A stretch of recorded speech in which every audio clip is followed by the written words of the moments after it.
Let's review how to set up users for your company. Users can either be an admin or a buyer. The below graphic shows you what abilities each user type has to help you determine what type of user to create. To create a user, log into the Marketplace and click My Organization on the left menu. Then choose Users.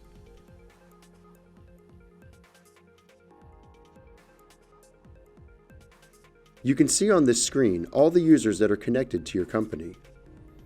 To add another user, click Add User and begin entering the essential information. Please use a company email address for login and business email fields.